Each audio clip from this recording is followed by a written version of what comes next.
somehow, like, I don't know what it is, but Texas is the one U.S. state where if I meet someone online through running D&D games, fuck it, 2 out of 3 times they're from Texas. That state is crazy for role-playing games. I wouldn't expect that, but But it's like you either play college Maybe they want football or you play D&D. Oh man, how are you been, Bruce? yeah, how are you? uh, uh, Looking around his room for the answer. Where the fuck is it? I'm I look at my cat because like it makes me happy, and then he wasn't where he was, and he moved to a different couch.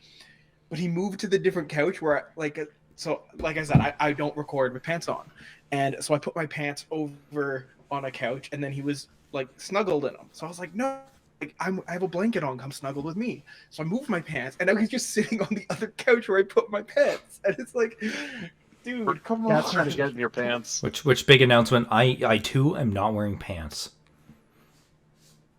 I love this freedom. Yeah, Brayden, take it off on camera. You think it's better if there's one element of intrigue. We're making Magic Mike 3 right now. Here's not wearing the pants. Making Magic Mike 3 set in the Unfriended universe. Really? We already know this is set in the that episode where I died. Yes. By the way, Unfriended producers, please reach out to us. We're desperate for work. We are ready to go, baby. I'm ready to get killed on camera. I'm an actor. Bruce is a person. Aaron does streams. We're all good for the showbiz. Yeah, I'm pretty. I was about to question your food, but the bowl I can see was pretty much empty, so I know you had that before. It's not just, oh, here's a sandwich 50 minutes in. Where did the sandwich come from? That is the topic today. Where did the sandwich come from? I'm gonna take it to my grave. You'll never find out. Will there be another sandwich this stream? Or podcast? Whatever the fuck we're doing. Recording.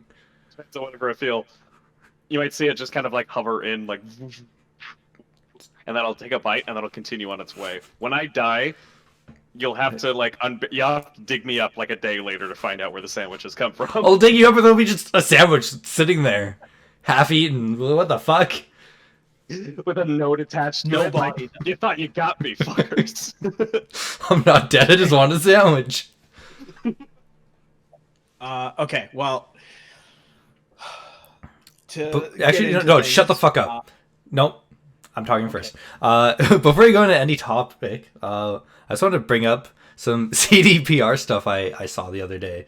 Where apparently, yeah, I know we shit on CDPR, but like this one's like kind of quick, so I figure like a nice like icebreaker. Apparently, a bunch of companies said, Brayden, I can't hear Brayden. 2077. There we go. Apparently, a bunch of employees said that they think the game shouldn't have been released till 2022. I can see it. Fuck. Yeah. I think that I can understand where management is coming from. Like, you got to release it at one point. You can't keep delaying and delaying and delaying. But on the other hand, maybe find a compromise. Maybe don't release it for consoles. Release it in 2021. Yeah. Like, but apparently, like, one of the managers was like, "No, it was ready. Those people, like, they don't work there anymore, and they're all anonymous, so it doesn't matter. It doesn't count. Their opinions don't count because you don't have a name attached to it." Yes, because in the grand scheme of whistleblowing, if you're not anonymous, you can't. There's no take backsies. It doesn't apply. He's literally like, only one person gave their name there, so obviously this isn't real. Yeah. Oof. Bruce, you just look annoyed. I mean, I was gonna say, like, it whether you're anonymous or not, like, it make the fact that they botched a release non-existent. Like, it's like if they were to release the Zack Snyder cut of Justice League, but didn't actually finish any of the CG on anything, so it was all just like Henry Cavill's mustache. Like mocap suits kind of thing, and then they were just like, "This was my vision." This is finished. What are you talking about? We don't see anything wrong with this. I think it's a case of like, honestly speaking, like if CD Projekt Red can read the room, like there's already been news stories from head to toe about crunch in the office. There's already news stories about all of the executive fanafery that went on. Like, why bother fighting back against these accusations when like the writing's on the wall as far as what people are going to jump to? Like, if you're already doing this and this bad thing, why should we believe you're not capable of this bad thing? Like, Yeah. it's just it's a losing battle at this point. Just cut your losses. Shut up and just work on the game, pretty much. Yeah. Because Jason Schreier has no integrity because, I don't know, Kotaku or something, and Anita Sarkeesian. Jason Schreier is fucking out of ripping apart all of my favorite studios. He did the article exposing BioWare and Anthem. Now he's doing CD Projekt Red. Like, ooh, that man is determined to bring them all to light. And you know what? I applaud him. What if exposes that Miyazaki didn't actually read English books as a kid, but instead just couldn't read until a very advanced age, and that's why he was missing half the words in what he was reading? The fuck, Bruce? You have to come up with NPC backstories if you just don't write them. But that everything of like we thought was just like all mystery and stuff, and like putting together the clues is just like big old question marks in the script that they never got around to. It's like the Charlie Day thing with all the like the web of all the connections. Only It's all connected. pages are blank. It's like that, and then some guy came in to redo the walls and like didn't take the pages down, so he just painted over them. So like, oh god, what are we gonna do now? Oh, fuck. Okay, Bruce, I'll let you have your topic now. Aaron, I was gonna say you can go right ahead, but You're implying that I was prepared for this podcast at all? You go while I think of something. This week, I guess, kind of segues off of CDPR being shitty. You're We're welcome. going to talk about another shitty company who's not Ubisoft. Oh fuck! I was about to shout Ubisoft into the mic. It's in the game. You guys know, but like, there's currently lawsuits in, I believe, 3 countries for EA Sports. In the States, Canada, and England / the UK for, pardon me, I think it's basketball, hockey, and football, respectively. So, like, NBA, NHL, FIFA. Yeah. It's probably more, but those are, like, the big 3. And it's all about gambling and unregulated gambling. Here in Canada, gambling is controlled. So by the province, but also things are mandated by the federal government. And the argument, You gotta pay your vice tax. Yeah, like, it's that they're having an unregulated casino and all of these things, and then, you know, they're still rated E for everybody, or like PEGI 3 in the EU / UK. And so it's like, well, you're basically forcing gambling on children. And specifically now it's forcing because it's come out that EA patented, I think a year or so ago, a technology for dynamic difficulty. And when that happened, everybody was like, motherfuckers, like, you're gonna use this to sell, to like force gambling on people. And they were like, no, like, We would never do that. You know, patenting it so that we control in the future for like our, you know, our single player games. We'd never do it in our multiplayer. And they did it. People have found the code in the multiplayer. So now the big controversy around it is essentially, not only are they putting gambling in there and feeding this addiction and triggering everything to go with that, but also when you're playing the game, no matter how good your team is, if you are playing against part of the AI running the game, it will dynamically change difficulty so that then even if you have like the best players, like I don't know, Beckham, Messi, I don't know soccer, I don't know FIFA, I'm sorry, but Ball, man. they'll make they'll make the opposing team better and then your AI worse. So it seems like even though you have like the best ultra rare cards, that your team is shit. So you need to buy more cards to get better super ultra rare cards. And so they're forcing you back into the casino kind of thing. And personally, I think the idea of dynamic difficulty for an AI is fucking cool as hell. Like, you're playing through a very hard game like Dark Souls, Bloodborne. How did I know it was going to go to one of those? Yeah, or all of them.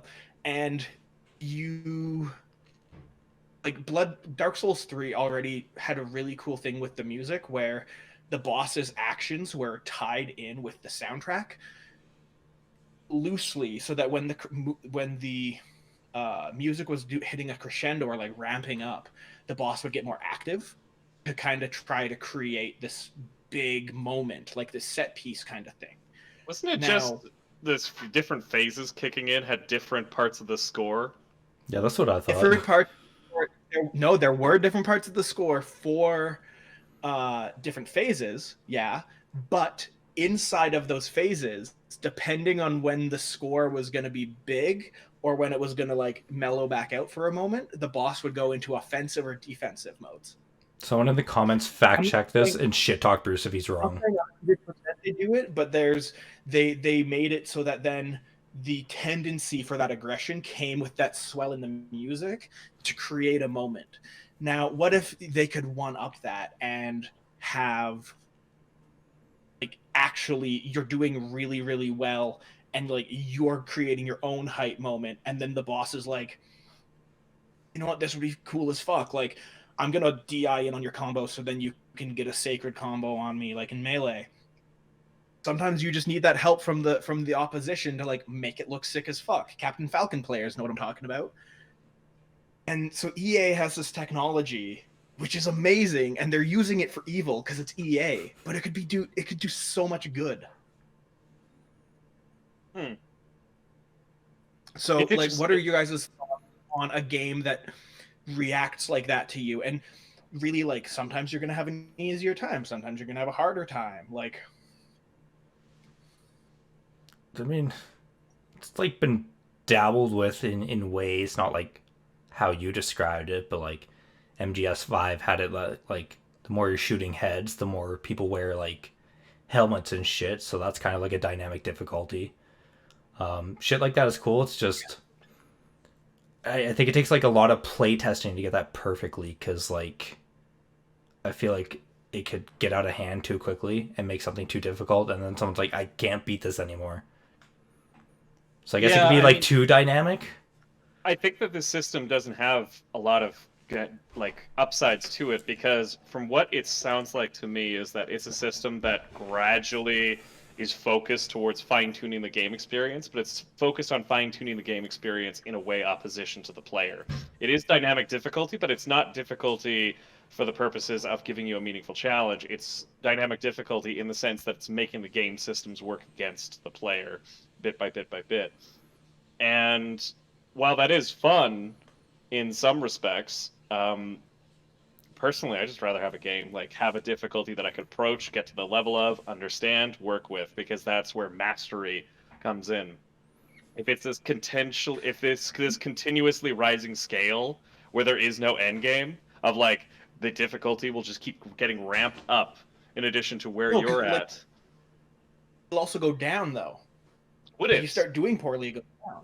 Like, yeah, that's part of the system. Is it flows, right? And game systems already have that in there. But does this specific example of how EA is actually using this contain an option where if you're doing poorly, the AI gets worse? Yeah. Well, there's probably code for it. They just don't use it. That's fair. Yeah. And if I'm pretty sure it's Uncharted. Uncharted is coded so that every time you get out of cover, the first 2 bullets miss, and whiz past you. It's coded so no matter what, they miss. Like, games have all these little tricks they're doing anyway that make you feel like, whoa, that was so cool, I'm a god. Mm-hmm. You don't know, right? Like, there's all these things. Coyote time is one of them that people don't, it's there, but people don't know. People's health bars typically in a lot of games are like skewed so that then your like last health pack is actually like, not, instead of being like 1/5 of your bar, it's actually worth like 25 to 30%. So you can. But these are things that that are last- these are things that are baked into the game from minute one. This is part of its static difficulty. This is how you approach the game and get into it. I worry about it being dynamic. It's a hidden system. Yeah. It's a hidden system to fool you, and that's what the dynamic difficulty is. So you're really good at the game. Yeah, maybe it's like things get harder as you progress. Similar to how Super Smash Brothers Ultimate, if you play through the classic mode, every time you win a battle, it ramps you up a bit of difficulty, and if you lose, it sets you back a bit. Like, it's a similar idea to that, only it's happening behind the scenes actively as you are inputting commands. Like, I don't think it's going to be the new end-all be-all system, but I think it's not going to be a nemesis system. Nothing will. See, I was going to say, what if you combined it with the nemesis? Of course system? you were. Well, no, I mean, the nemesis system is an example of dynamic difficulty. Yeah, I think that is an example of it. But the way that I see it is that it's dynamic difficulty, but it's not done in this inscrutable way. You could you work the system, you learn it, you're able to, exploit it for your own purposes. And the game is coded so that no matter what, you can always like defeat the opponents. Like, you're never completely screwed up against an orc that cannot be beat. It just makes me wonder about. You wouldn't put parameters on your scope, right? I just feel like it's hard to like check these parameters constantly to make it like good. I feel like it's either going to be too hard or too easy. Honestly, I would just I think so many games already have an issue with difficulty in that they're not tuned enough. Like, they're too swingy and all over the place. Like, you play on easy and it's a cakewalk, no challenge whatsoever. You play on normal, still the same experience. You hit like a couple hard parts, that's it. Yeah, and then you jump to hard, and like the game shoots off a cliff in terms of difficulty. Like, that's not a satisfying experience because it's not consistent. It doesn't feel rewarding to engage with it. Like, these companies that like do difficulty, they don't know how to do difficulty. They just up numbers. It's like, oh well, easy, you had a good time. Well, let's just up the health, up the damage that they do. Have fucking fun.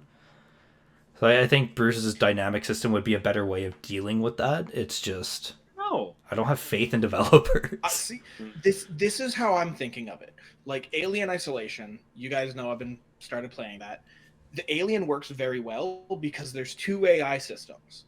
There's the Alien's AI itself, and then there's the game's AI, which starts to drip feed info to the alien, so that then, because the game knows what you did, but when you die and the game reloads, it still remembers what you did, but the alien doesn't.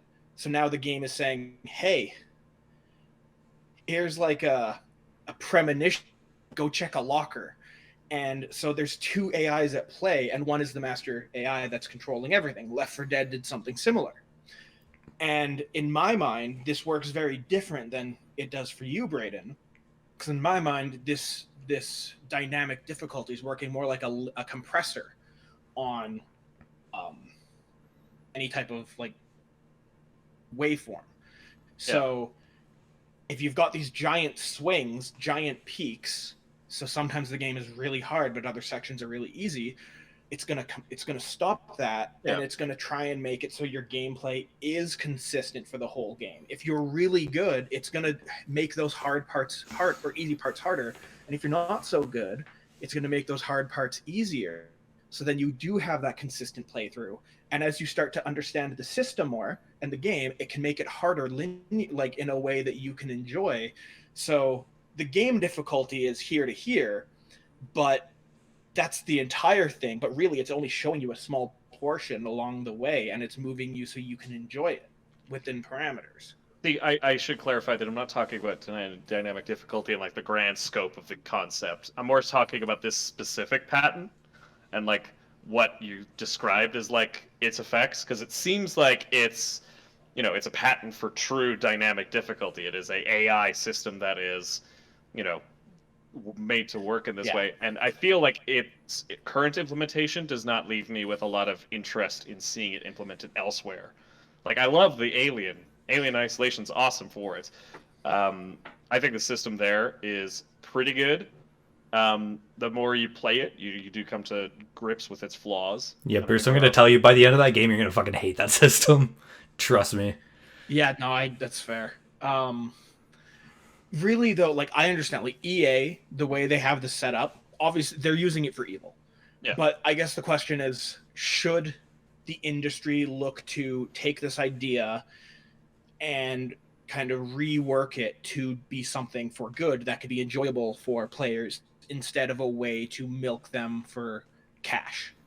Like, is this idea worth saving, or is this idea like, fuck you, EA, fuck your sports games, fuck your lottery, your surprise mechanics, like, fuck all of this, we're getting rid of everything you've touched?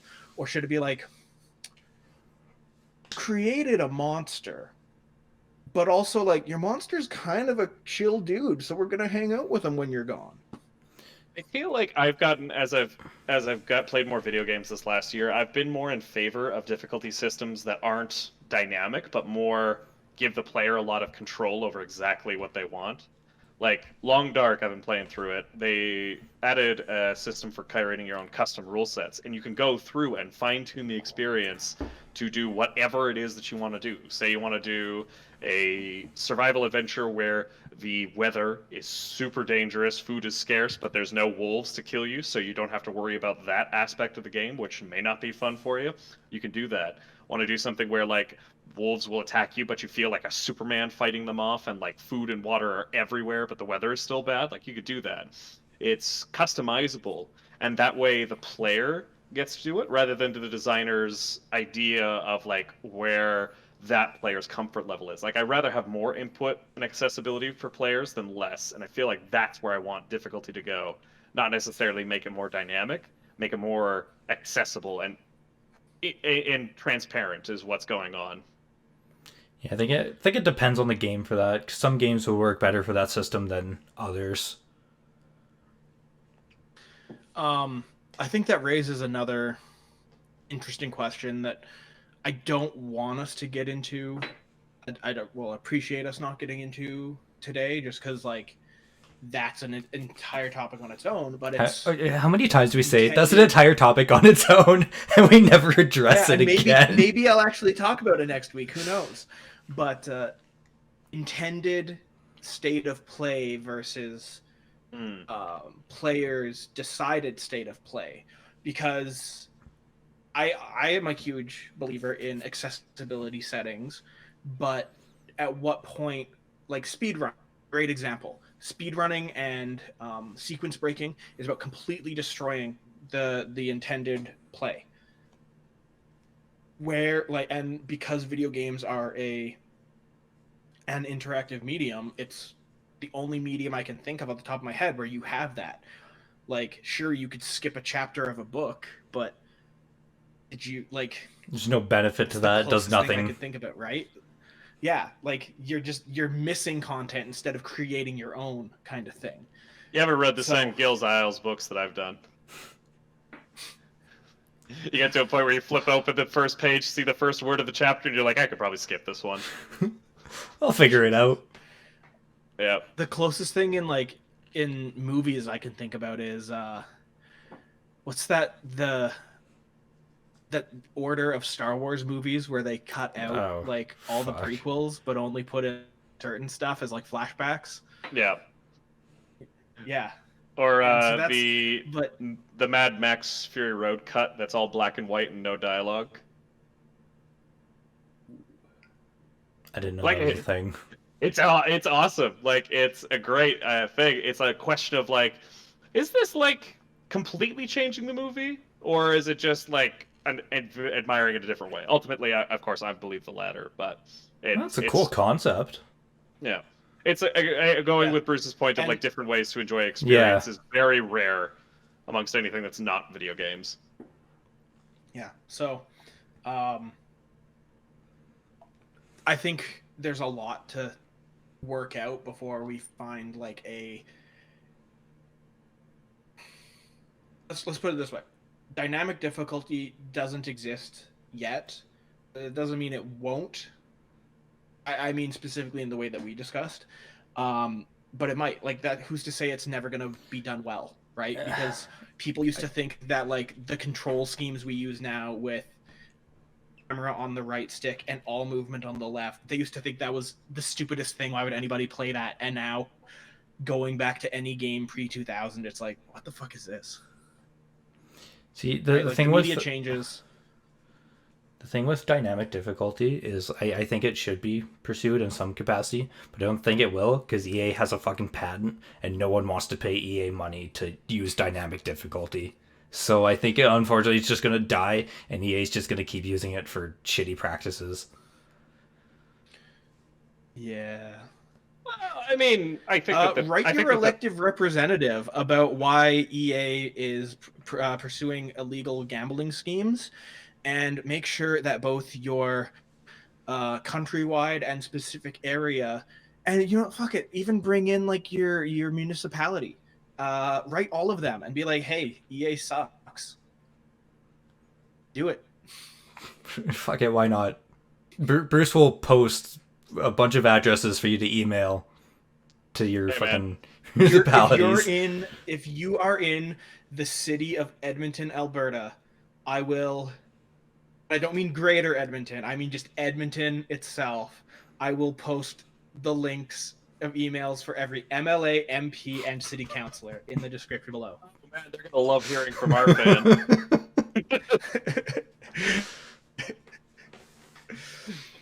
People on the internet have issues with EA. Fuck it, dude, I've been in this fight since 2012. Don't worry about it. I'm in.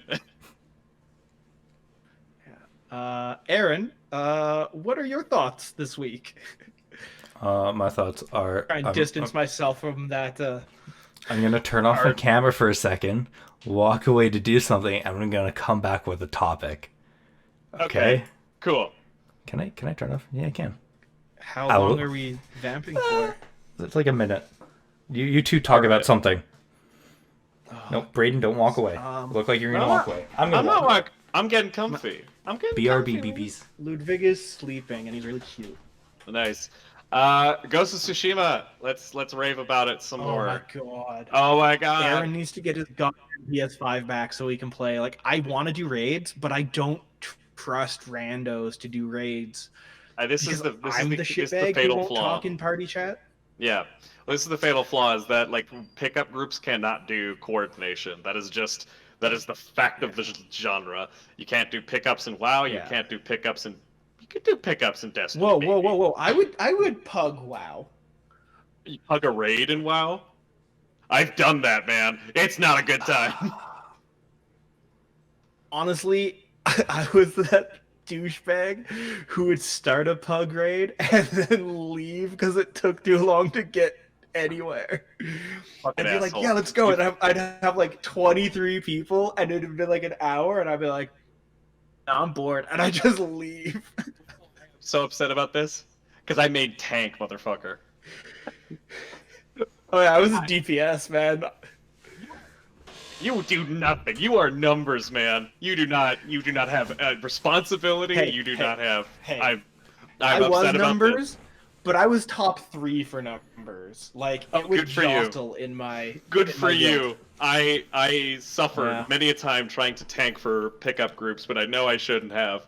And like, you'd have like people going, "Hey, Blue, go and tank this. Hey, Blue, why didn't you know the boss did this? Hey, Blue, you're an asshole. Hey, Blue, stop playing. Hey, Blue, you wasted my life." Like, I'm trying, man.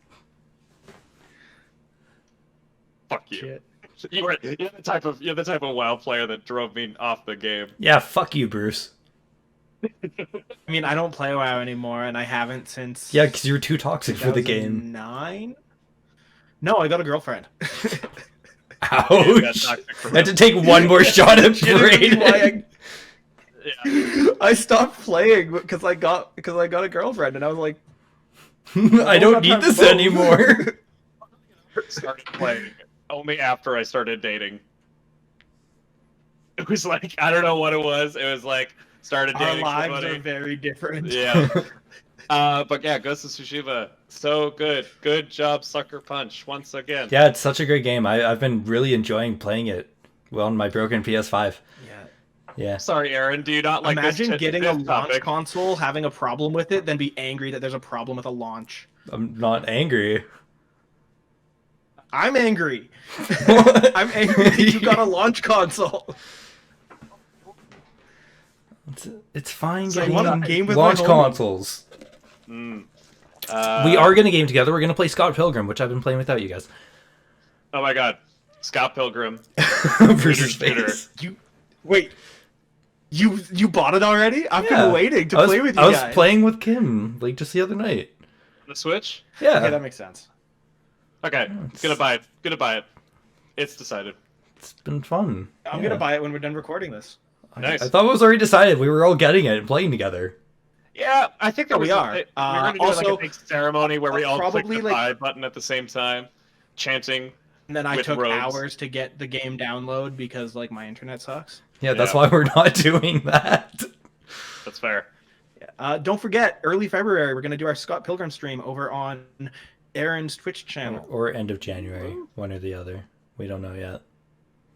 I love the fact that the games journalism press has already picked up Scott Pilgrim and going like, this game is a lot grindier than people remember. Your nostalgia may not serve you here. Like, I am here for it. I fucking grinded the shit out of that game, and I want to do it again. Yeah, that was literally Dude, the we IGN did review. grind the shit out of that game together. Yeah, like it's literally just like 7 levels, and you're not gonna beat the 7th until you've grinded at least 2 hours on the previous stages. Fuck, I had to grind to beat the first level. Like, Yeah. fuck. And that game was Yeah. hard. It is hard. And then once you hit level 20, it's easy. Mm-hmm. Second level, like, kicked my ass. Yep. It's got, like, stun locked. Okay, Aaron, what did you go to grab? A topic. Yeah, I went to go grab a topic. And we're waiting. We're gonna talk about cinematic universes and whether they're good or bad or somewhere in between. Hey, a great topic. What the fuck? Or shared universes or both, whatever. Whichever works. Both. I've literally never heard you about this subject. This is fascinating. Go on. As we all know, like, Marvel is probably like the biggest cinematic universe right now. Everything they do now, yeah, probably ever. Everything they do now is like tied to it. They just released WandaVision, which is actually pretty good. But like, obviously, like, it's cool to have like so many tie-ins, but at the same time, I fucking despise it because we're never gonna see a show that's not tied into the cinematic universe in some fucking capacity. Have you ever seen the? Did you see the trailer for their? They're doing an Elseworlds show for Marvel. Like, But that's they're still doing tied into the Marvel Cinematic Universe. It is, but it shows that they're willing to experiment outside the brand. Yes, that is cool, but I don't know. I It's just- understand. It's all tied into that same sort of bland PG-13 Disney identity, and you're never Yeah. going to see anything like Logan come out of the Marvel Cinematic Universe. Pretty much. I was actually surprised to see they're gonna do an R-rated Deadpool 3 that's tied into the Marvel Cinematic Universe. That's Really? yeah. That's actually a thing. Deadpool's the one character that you can get away with doing that, though. Well, I mean, Deadpool was the guy that proved that you can do big budget action blockbuster R-rated. Yeah. I think, yeah, that's crazy. I didn't know that Disney was going to do that. I wonder if they're going to publish it under the Disney studio. Or get like Torchlight Films or something to do it. Yeah, I don't know how that's gonna work, but Interesting. Anyway, this is just meandering around the broader topic. Where were you going with this, Aaron? Or Bruce, do you have something that desperately needs to be said? No, I just kind of was waiting for like the thesis to come out. Cinematic universes.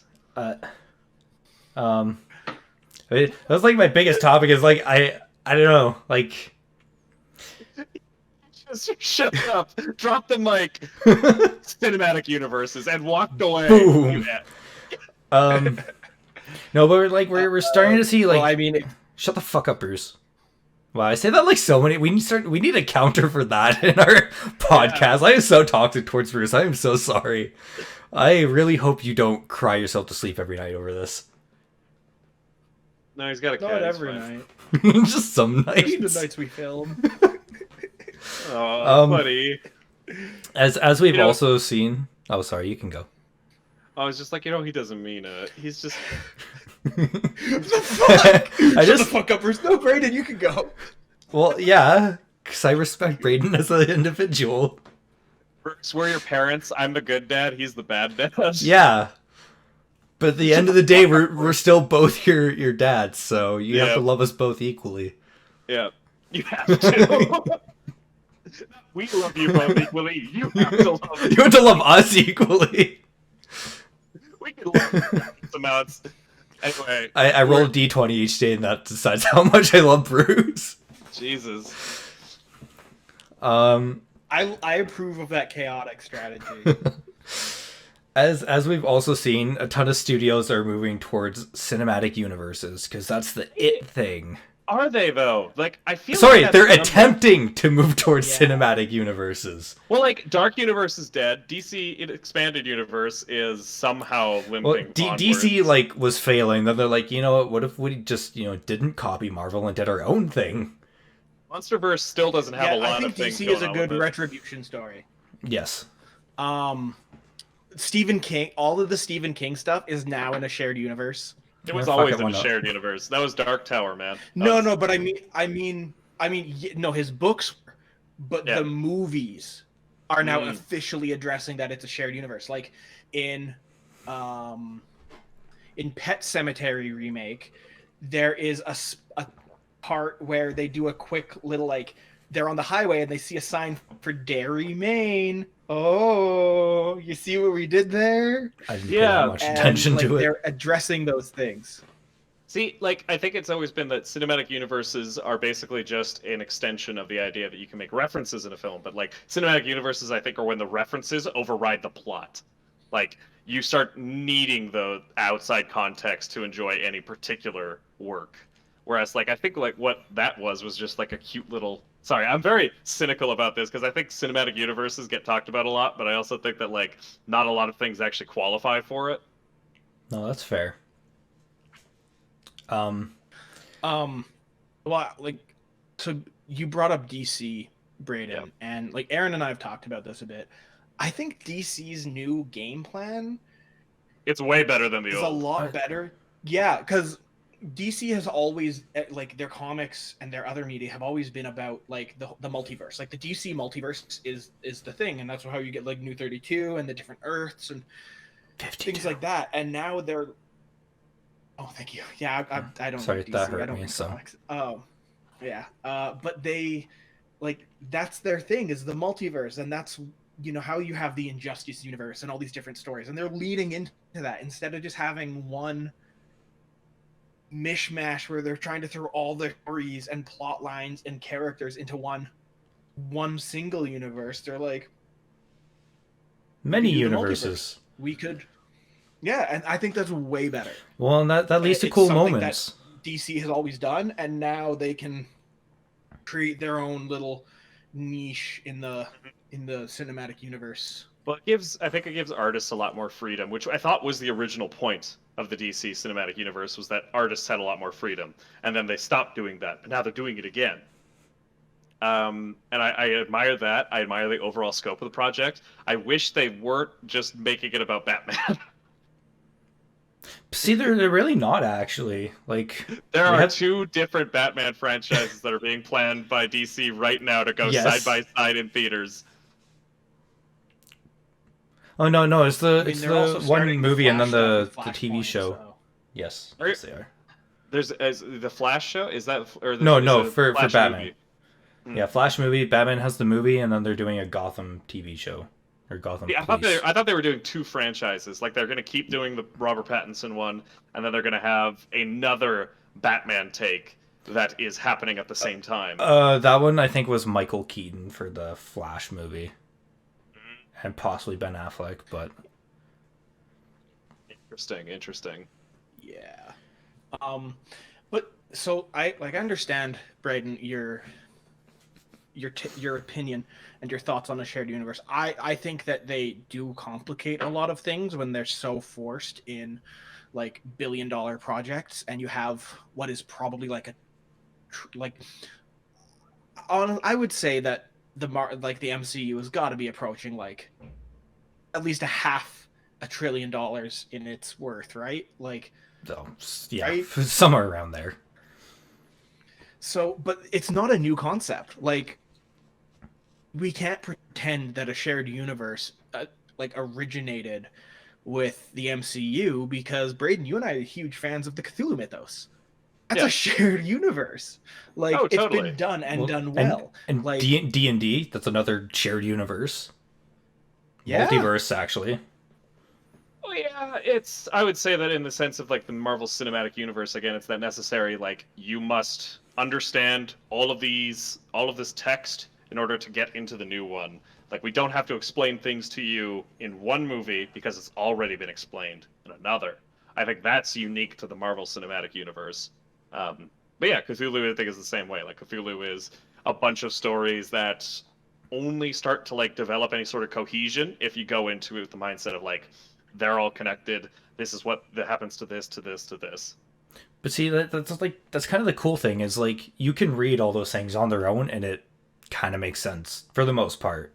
Whereas Marvel, you like hop into like fucking Endgame and you're like, what the fuck is going on? Yeah. Who are all these characters? Why are they going back in time and fighting themselves and saying nice ass? And should I be excited about this one? Should I be not? Yeah, no, I totally hear you there. And like, it's just fun to like have a moment where you're like, see all the interconnectedness of it all. Like, I think that was the big benefit of the approach that they took. Yes. Like, Endgame is, I think, a bad example of like the MCU being more than just a group, because like if you look at Black Panther's a good standalone film. You don't need to know there are some standalone stuff in there. Yeah, like the only thing from Black Panther you need to know is his dad died at the UN. But even then, like, they bring that up, that's talked about. You get it from context, right? Whereas if you hop into like Thor 3, you hop into that and it's like, why is Hulk in space in some random fucking planet? Yeah. Why is he like kind of okay with Loki? Why is Doctor Strange here? Why is this shit happening? Yeah. Yeah, no, that's definitely a movie that's impenetrable without prior knowledge of the Iron franchise. Man 1 stands alone. Yeah, yes, it does. I would be upset if it didn't.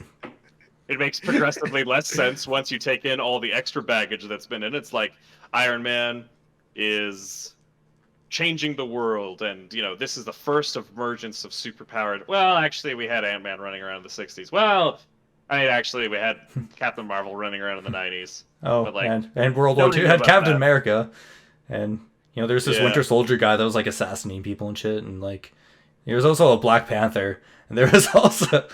Yeah, like... Well, like, I think... I agree. I think that, anyway...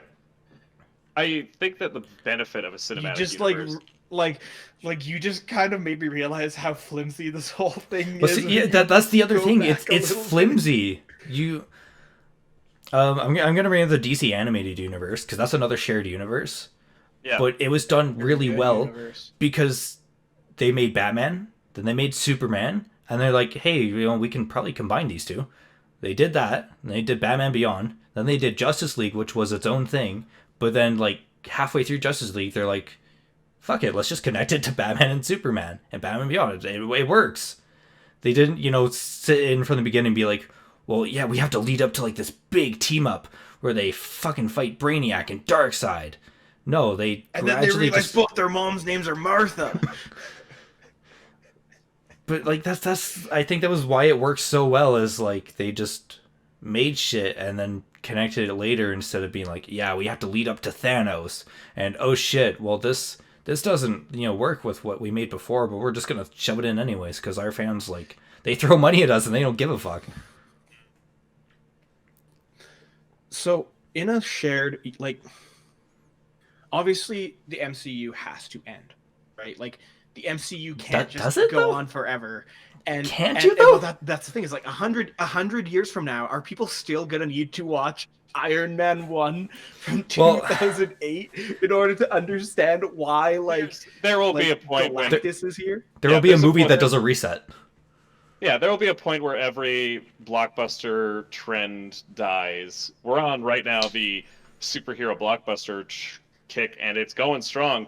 It happened before and it died, so I'm sure that at one point audiences will be sick of cinematic universes and having to watch all these films, and you'll start seeing declining sales. What I wanted to was in a cinematic universe where every little piece has been accounted for, there's always another story to tell. Well, that's what I mean. Like, there's always another story because you could just say, like, oh, this was happening on the other side of the world at the same time. Can you cleanly end that? Like, no. Do you get the satisfying ending of, like, this is done? There's no need to go back in. Like, I'm satisfied. I can leave, and I don't care about going back in.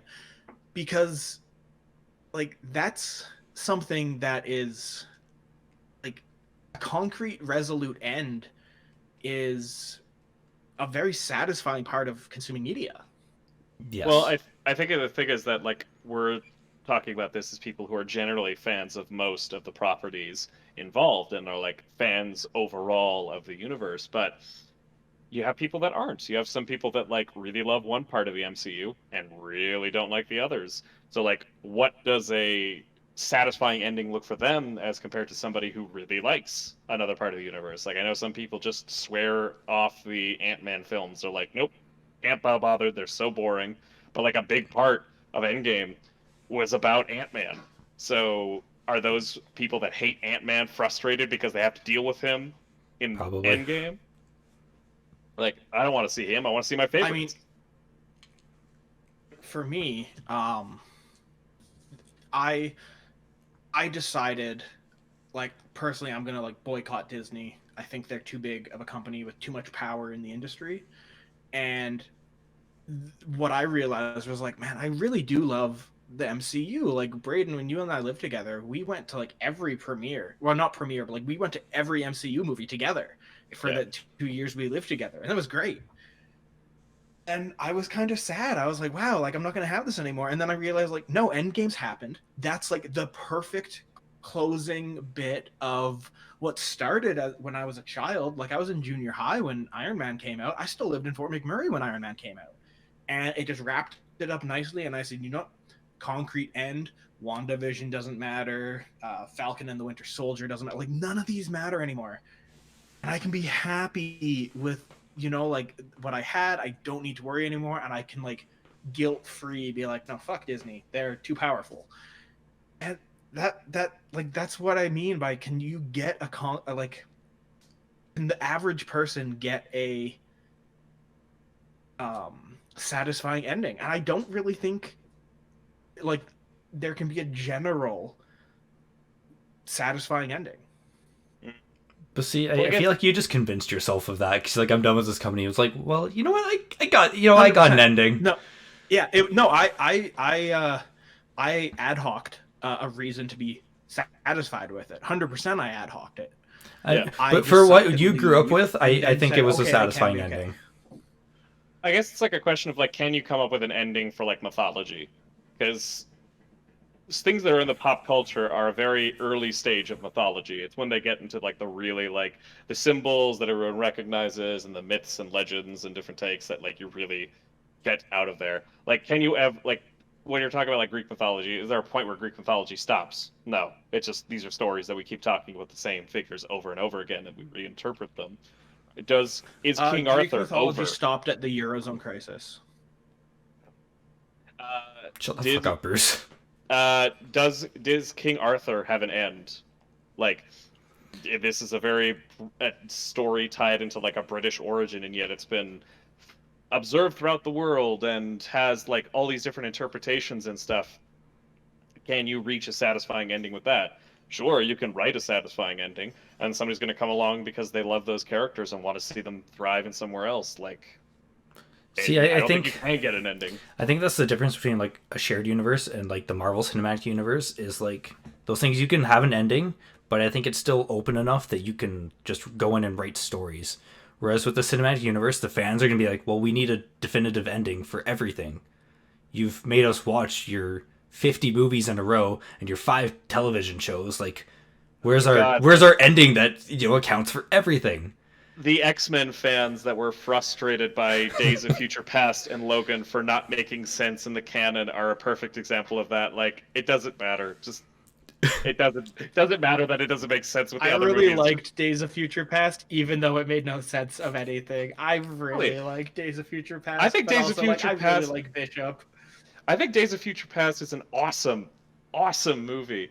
I think that getting into the semantics of like how it fits in the timeline is completely. Never try to figure out the X-Men timeline. Just don't. It doesn't. It's not worth it, and it's not interesting. Like it is a movie that exists. Here are the characters. You know them. Let's get on with it. What's more convoluted? The X-Men, the Fox X-Men timeline, or the Zelda timeline? See, I thought you were gonna go Kingdom Hearts. No, that was too low-hanging fruit. I mean, I could probably explain X-Men in a way that you'd be like, okay, yeah, that makes sense. But I think that weren't there Sentinels in the early movies, huh? Okay, you know, you have your original movies, then they go back in time, and they end up creating a new timeline that they end up in, and that's the new movie franchise. There you go. Boom. Explained.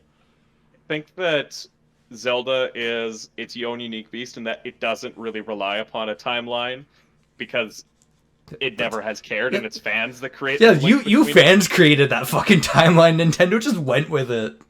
But like with X-Men, they make allusions to the timeline, but it never makes sense. So like they keep hinting that it all is pieced together, but it never makes sense because they keep changing it. So it's like like Wolverine escapes from Weapon X program in 1960, 1980, and the 2000s, and like the idea of like which apocalyptic scenario are we talking about? The one with the Sentinels, the one where the mutants die out, or the one? Oh God, I forgot about the mutant plague one. Yeah, I forgot about X3. The fact that it's constantly like layered on top of each other, but none of the pieces have been designed to fit, make it a horrible jigsaw puzzle. Whereas Zelda is like a bunch of Lego play kits that people insist have continuity. Zelda's just a bunch of nerds. Like, no, this definitely connects. Why is your pirate game in with my dark, edgy teen fantasy? Well, here's how. Yeah. Someone died in the dark, edgy fantasy, and then the world got flooded, and now we're all here on pirate ships, and it's all cartoony and awesome. Bruce is just rolling his eyes. The Zelda bag, man. You know where this was going. It was going into a Wind Waker diss or praise. I love Wind Waker. I also love Wind Waker, but you fans have made me feel bad for having a Legend of Zelda sleeve. Again, you can only keep that till March 31st, 2021. All we do is bring it up. You are the one that creates the bad feelings. Yeah, we don't. He brings it up. Yeah. We just shit on it. I'm happy to never talk about Zelda in this podcast again. Well, it's not true. I enjoy the look on Bruce's face. Just gets so upset, just regrets everything in life. I'll get Age of Calamity, and then I'll like Zelda again. Will you, though? Yeah, word. I need to get Age of Calamity. Even I have Age of Calamity. Come on. I think that... Oh, Kim has Age of Calamity. Don't lie. I bought it for her. It's mine. I think that the number one reason why Breath of the Wild gave me fresh hope for Legend of Zelda is that I actually liked the characters and like thought that they had like some fun interactions, which is something I never thought I'd say about a Zelda game. I didn't know that there were character interactions until a couple months ago. You also thought that the $80 game was 3 hours long, so... You just walk in, Yeah, beat speed Ganon. runs. Are you kidding me? Fuck, why isn't there this huge world when I could just walk to the boss? What the fuck? Why is everybody? Let's go. Why is everybody raving about Mario 64? You only play it for 5 minutes. 0-star run, boys. Backwards long jumps. Yep. Oh, Why are people talking about this awesome story in Ghost of Tsushima when I'm just playing multiplayer with my friends? The multiplayer's really good, though. You have not so touched good. the single player, man. It is. That's the reason to play the game. The multiplayer's great. Oh well. For the Bruce will do as he episode does. that's going live tomorrow, Aaron was like, "Hey, can you get me a screenshot of Ghost of Tsushima and use this as a thumbnail?" And I was like, "Bro, I haven't even touched the game." He's like, "No, just get one." And I was like, fuck." So I went online and just Google image searched. I found images online that I could have used. I'm like, it'd be way cooler if I got an actual screenshot from someone that played the game. I've sent you screenshots, Bruce. Did you? I've sent you so many screenshots. Can we I did actually message you get a couple Bruce hours out? ago and be like, "Hey, can you send me some like are you busy? Yep. I need screenshots." I and then you was- just never responded. I was busy, but I have sent you screenshots in the past. I could go ahead and send you all the screenshots. I have a good one. It's fine, but it's Okay. not one that one of you guys got, and I hate Bruce for that now. I can go ahead and send you that one. No, it's Please, too late. I already have an idea for this one. All right. It's too late for that. All Bruce right, ruined it. He's off the podcast after today. Can I still edit the videos though? Yeah. Actually, yeah. It's really fun. It's really fun. Still haven't watched a single one. Brayden, You're a straight bastard, man. Wait. Can I shit on one thing for a shared universe before? Actually, shit on two things. absolutely. Universal tried to make a fucking monster franchise twice and fucking failed at it. Yep.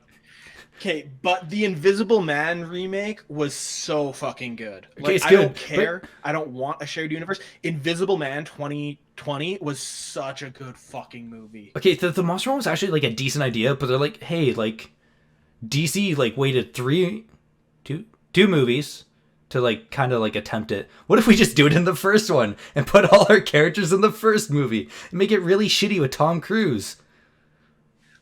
It wasn't the first movie. It was the second because Dracula Untold was shoehorned in as the first movie. No, they changed that. Is Dracula Untold no longer part of the Yeah, Monsters universe? Dracula Untold was as supposed to be the Mummy? start, and then that's why I said they tried to start it twice, and then they're like, nah, you know what? The Mummy's the first one, and we'll make a different Dracula movie. All right, I'm still waiting on Godzilla vs King Kong. I've been waiting for that. Oh, For that's coming out. And- 7 years at this point. I fell asleep in Godzilla 2016, 2015 in the theater. You're a piece of shit. It was good. I was super drunk though. I was super drunk because we had to go to a In the later theater? showing. So my friend and I, we were like, "Oh, let's just go for beers beforehand at the Montanas across the street." And I wasn't driving, so I got super drunk. And then we go to the movie, and I fell asleep like some point after Bryan Cranston died. And I woke up as Godzilla was crawling back into the ocean. And my friend looks at me and is like, "That was pretty good. Like, that was a lot of action. I enjoyed that." I was like, "Yeah, man, super good." Fuck. Yeah. It's just like, that was and a also really don't weird Breaking forget- Bad episode I just watched. Let's not forget of our favorite shared universe, which is the Unfriended shared universe, which the Dialog Trees podcast takes place in. Yes. And then the one last shared universe I want to diss is Marvel's 90s cartoons, where like they had everything set up perfectly, and then they decided to make an Avengers cartoon without the actual Avengers in it. Whoa. The Spider-Man X-Men crossover episodes were really good, though. Yes, they were good. Do not come after my 90s Spider-Man. More so shitting on the Avengers. 90s Spider-Man, okay, 90s Spider-Man is okay, but he never punches anyone, he only kicks people. Have you ever Leave seen this? 90s X-Men alone. Oh, 90s Yeah. X-Men is perfect. Yeah, 90s Spider-Man has a special place in my nostalgia heart. The black symbiote suit stuff is still like engraved in my head. That was 9 episodes in that they like did that. Yeah. They were very quick to get to that point. Like, fuck it, Venom, he's so cool. Yeah. But yeah, no, the Avengers cartoon literally featured like none of the main Avengers. There was no Captain America, no Iron Man, no Thor.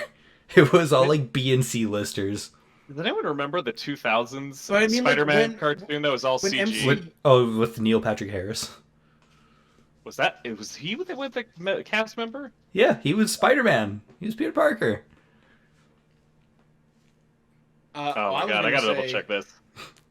Let's not forget that when the MCU started, people were pissed because the Avengers team in the MCU has never existed in comic books. Like, whatever, it's its own thing. Yeah, that was fine though. Actually, no, it did exist in comic books. It was in one of the Ultimate ones.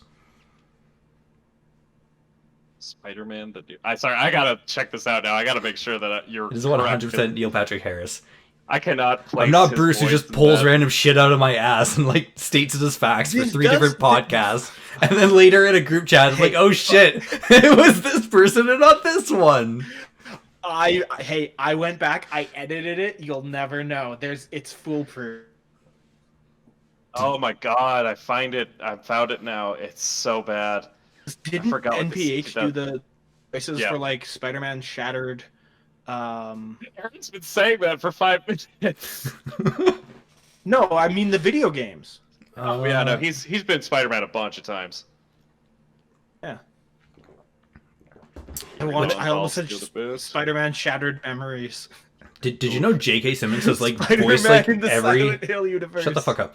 J.K. Simmons has voiced like every incarnation of like JJJ in like every media. Like every cartoon, he voices him. I didn't know that. Nice. Wish they got him for He is J. Jonah Spider-Man PS4. Anyway, we're getting close to an hour, so I think I want to introduce our bonus segment, if y'all are good. So Yeah, I don't hope know. you got a name, because if not, I'm get a cracking real my topic next time. buzz off. I had You at least can't just live off of bonus segments. I had one. When Brayden's topic is not having a topic. I sat down with a topic at the start of this call, so I'm gonna hold on to that, Aaron. Well, okay, yeah, so it's Bruce's fault because he's like, oh, I'm rendering a You fucking didn't video. start off with a topic. You told me you were wrapping your topic into the bonus topic, making it one thing. Shut the fuck up, Bruce. For joining us with Dialog Trees podcast. It's been so lovely having you. This is our last episode. Full on edit there. All right. My family's falling apart.